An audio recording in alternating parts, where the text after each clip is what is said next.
তুমি জানো, মানুষ তখনই হেরে যায় যখন সে রাগে, কষ্টে, অপমানে বা হতাশায় ধৈর্য হারিয়ে ফেলে। ধৈর্য মানে চুপ থাকা নয়। ধৈর্য মানে হলো নিজের ভেতরের আগুনকে কন্ট্রোল করা। যখন কেউ তোমাকে কষ্ট দেয়, অপমান করে বা তোমার সাথে অন্যায় করে, তখন তৎক্ষণাৎ প্রতিক্রিয়া না দিয়ে একটু থেমে ভাবো, একটুখানি নীরব থাকা। এই নীরবতাটাই হচ্ছে ধৈর্যের আসল পরীক্ষা। আজকাল আমরা সবাই তাড়াহুড়ো করি, চাই সাথে সাথে ফলাফল, সাথে সাথে উত্তর, সাথে সাথে সাফল্য। কিন্তু জীবন তো এমন নয়। জীবন সময় নেয়, মানুষ সময় নেয়, পরিবর্তন সময় নেয়। ধৈর্য না থাকলে তুমি অস্থির হবে, আর অস্থির মানুষ কোনোদিন সুখী হতে পারে না। ধৈর্যশীল মানুষ কখনো ছোট হয় না, বরং তার ভেতরে থাকে এক অদৃশ্য শক্তি, যে শক্তি তাকে হাসাতে পারে কাদার মাঝেও, যে শক্তি তাকে শান্ত রাখে ঝড়ের মাঝেও। ধৈর্য আসলে এক ধরনের আত্মনিয়ন্ত্রণ। তুমি যখন কাউকে উত্তর না দিয়েও জয় পেয়ে যাও, যখন পরিস্থিতি খারাপ হলেও তুমি নিজেকে ভাঙতে দাও না, সেই মুহূর্তগুলোতেই তুমি সত্যিকারের শক্তিশালী হয়ে ওঠো। অনেকেই ভাবে ধৈর্য মানে দুর্বলতা, কিন্তু সত্যি বলতে ধৈর্য মানে শক্তির শিখর। যে মানুষ রাগে চিৎকার করে সে হয়তো মুহূর্তের জন্য জেতে, কিন্তু যে মানুষ হাসি মুখে পরিস্থিতি সামলায় শেষে তাকে সবাই শ্রদ্ধা করে। ধৈর্য মানে নিজের ভেতর আলো জ্বালানো। বাইরের অন্ধকার যতই ঘন হোক, যে নিজের আলো নিভতে দেয় না সেই মানুষই জয়ী হয়। তুমি যদি সত্যি ধৈর্যশীল হতে চাও, প্রথমে তোমাকে বুঝতে হবে সব কিছু তোমার সময় মতো হবে না। তুমি যতই চাও, যতই চেষ্টা করো, কিছু জিনিস শুধু তখনই হবে যখন আল্লাহ বা ভাগ্য চায়। ধৈর্য মানে সেই সময়টুকু পার করে দেওয়া, রাগ না করে, মন না ভেঙে, আশা না হারিয়ে। কখনো ভেবো না তুমি একাই কষ্টে আছো। প্রতিটা মানুষই কোনো না কোনো যুদ্ধে লড়ছে। কেউ মুখে হাসছে, কেউ চোখে কান্না লুকিয়ে রাখছে। ধৈর্যশীল মানুষ বুঝে নেয় জীবন কাউকে সহজ করে দেয় না, কিন্তু ধৈর্য ধরলে সময় তোমার হয়ে যায়। ধৈর্য শেখা যায় ছোট ছোট জায়গা থেকে, যেমন বাসে কেউ ধাক্কা দিলে চুপ থাকা, কাজে কেউ দেরি করলে রাগ না করা, নিজের ভুল হলে নিজেকে গালি না দেওয়া। এই ছোট ছোট ধৈর্যের অভ্যাসগুলো একদিন তোমাকে বড় ধৈর্যের মানুষ বানিয়ে দেবে। যদি তুমি আল্লাহর উপর বিশ্বাস রাখো, তবে জেনে রাখো ধৈর্যই তোমার সবচেয়ে বড় ইবাদত। কুরআনে বলা হয়েছে, নিশ্চয় আল্লাহ ধৈর্যশীলদের সাথে আছেন। এর মানে কি জানো? যখন তুমি রাগ না করো, প্রতিশোধ না চাও, তখন তুমি আল্লাহর কাছাকাছি চলে যাও। কখনো কখনো ধৈর্য মানে অপেক্ষা করা, আবার কখনো ধৈর্য মানে ছেড়ে দেওয়া। সব কিছুর জবাব দিতে হয় না, সব অন্যায়ের প্রতিক্রিয়াও দিতে হয় না। তুমি যখন বুঝবে নীরবতা অনেক কিছু বলে দেয়, তখন থেকেই তুমি ধৈর্যশীল হতে শুরু করবে।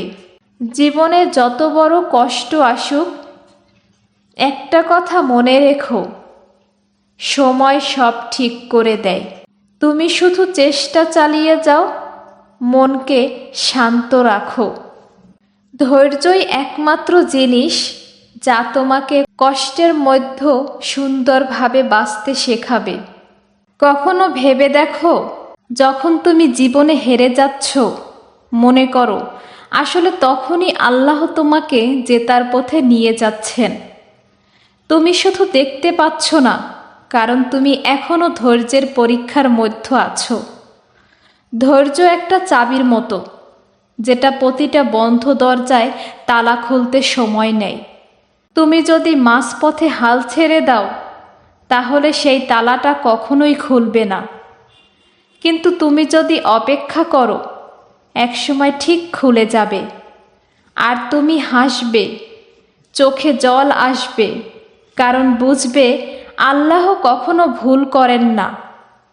যে মানুষ ধৈর্য ধরে অপেক্ষা করতে জানে, সে আসলে সময়কে নিজের মিত্র বানিয়ে ফেলে। তুমি যত বেশি ধৈর্য ধরবে, সময় তত বেশি তোমার পক্ষে কাজ করবে। আর আল্লাহ সেই সময়ই তোমাকে দিবেন, যখন তুমি পাওয়ার যোগ্য হয়ে যাবে। দেখো, অনেক সময় তুমি কাউকে ভালোবাসলে সে তোমাকে অবহেলা করে। তুমি সব দিয়ে দিলে, তবুও সে তোমাকে বুঝতে পারে না। তখন রাগ হয়, কষ্ট হয়, মন চায় প্রতিশোধ নিতে। কিন্তু যদি তুমি ধৈর্য ধরো, আল্লাহ তোমাকে এমন একটা পরিণতি দিবেন, যেটা ওই মানুষ কখনো স্বপ্নেও ভাবেনি। ধৈর্য ধরো, প্রতিশোধ নিও না, কারণ আল্লাহর বিচার সবচেয়ে ন্যায় বিচার। তুমি শুধু নিজেকে শান্ত রাখো, তোমার সৃষ্টিকর্তার উপর ভরসা রাখো, আর বলো, আমি সব তোমার হাতে ছেড়ে দিলাম, হে আল্লাহ। একটা বিষয় মনে রেখো, ধৈর্য মানে চুপচাপ বসে থাকা নয়। ধৈর্য মানে হচ্ছে নিজের কাজ চালিয়ে যাওয়া। যদিও ফলাফল আসতে দেরি হচ্ছে, তুমি কাজ করো, চেষ্টা চালিয়ে যাও, কিন্তু হতাশ হইও না। তুমি থেমে গেলেই হারবে, কিন্তু তুমি ধৈর্য ধরলে দেরি হলেও জিতবে। ধৈর্য এমন এক আলো, যা অন্ধকারে পথ দেখায়। যখন সবাই তোমার বিপক্ষে, যখন কেউ তোমাকে বোঝে না, তখন শুধু এক ধৈর্যই তোমাকে ভেতর থেকে শক্ত রাখে। আর সেই শক্তিটাই একদিন তোমার সম্মানের কারণ হবে। যারা আজ তোমাকে অবমূল্যায়ন করছে, একদিন তারা নিজেরাই বলবে, সে হেরে যায়নি, সে ধৈর্য ধরেছিল, তাই আজ সে জয়ী। তুমি ভাবো তোমার জীবনে দেরি হচ্ছে, না, আল্লাহ দেরি করছেন না।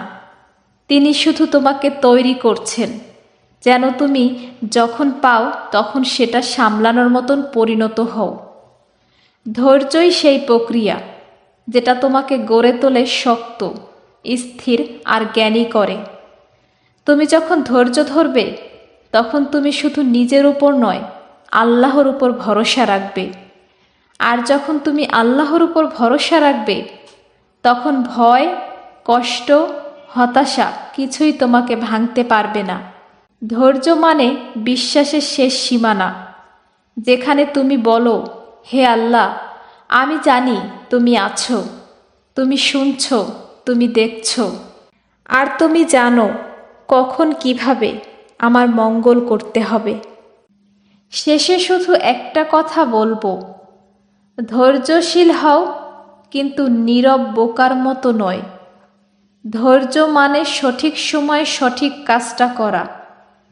রাগে, কষ্টে, ভয় বা হতাশায় নয়, মন শান্ত রেখে এগিয়ে চলো।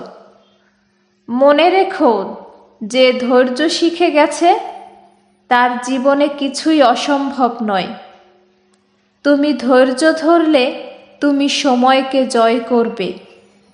তুমি সময়কে জয় করলে পুরো জীবন তোমার পক্ষে চলে আসবে।